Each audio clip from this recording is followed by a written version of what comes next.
So recently we've been watching a TV series called Alone. We quite like to watch surviving TV series because they show quite clearly some of the issues that you come up against in Dhamma, but put in a context of material or put in a form that's very easily seen.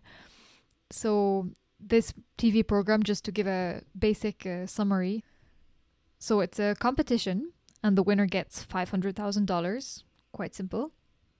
And basically, the competition is that about 10 people are all sent into the wilderness in, normally it's a cold place, like there were several on Vancouver Island or Siberia or the Arctic.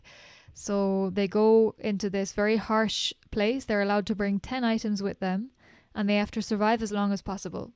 The one who survives the longest, who doesn't give up for the longest time, is the winner.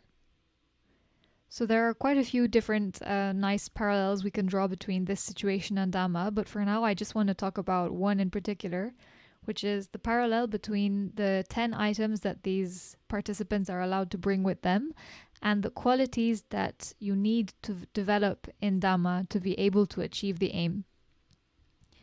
So in the example of the material that the people are, let's say, all alone in the Arctic and they have only 10 items that they're allowed to bring, you have to be really careful to choose the right items that are going to, the good quality ones that are going to last you a long time, that are going to permit you to stay alone in the Arctic with nothing else for as long as possible. You have to know how to use them and you have to be careful not to lose them.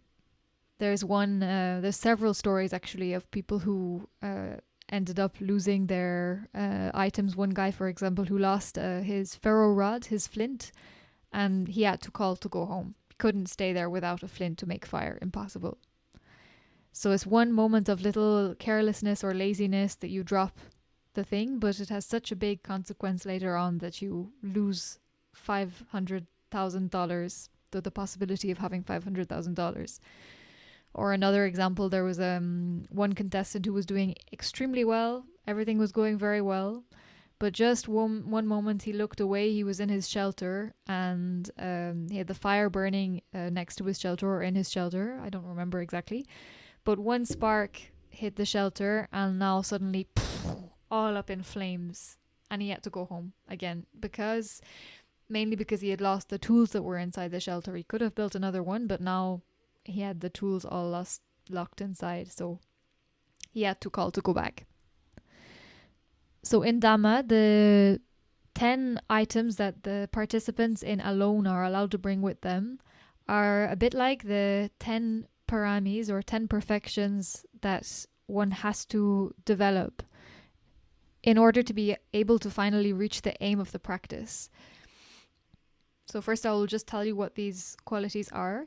We have generosity, morality, renunciation, effort, honesty, wisdom, patience, determination, compassion, and equanimity. And these are the one way that we can think about it to organize the effort to improve ourselves or work on ourselves, is that we have to develop all of these qualities to perfection within ourselves. And these are the qualities that, just like in Alone, the tools are what enables you to be alone and independent in the forest with nothing else. And you can survive there indefinitely. If you really have the right tools and you know how to use them, you can survive alone in the forest for as long as you want. The 10 qualities in Buddhism that I just named are the qualities that allow us to be independent to ourselves and to not depend on any outside pleasure or attachment or a person to whom we look for comfort or to depend on any outside condition. That we are able to be content and happy within ourselves. It's only by developing these qualities that it's possible. Otherwise, we'll always be unhappy not because of outside, but because we don't have the qualities in ourselves, we don't have the wisdom to be content within ourselves and to be independent. So there's a lot more to these qualities that we can say, but it's first of all just to give a quick example to explain their importance and to explain their role in the practice. So just like if you lose your flint and you're in the Arctic and you have to give up, you have to go home. If you don't have one element, like if you can't be generous, how do you want to practice Dhamma? How do you want to be selfless, completely perfect and completely pure? It's impossible. Or if you don't have any determination, it's impossible to reach the aim of the practice. So as a practitioner, one of our jobs is to continually look into ourselves and check which of these qualities are we lacking? Where can we improve? Which link in the chain is broken or rusted or weak, that we can strengthen it and make it secure and strong.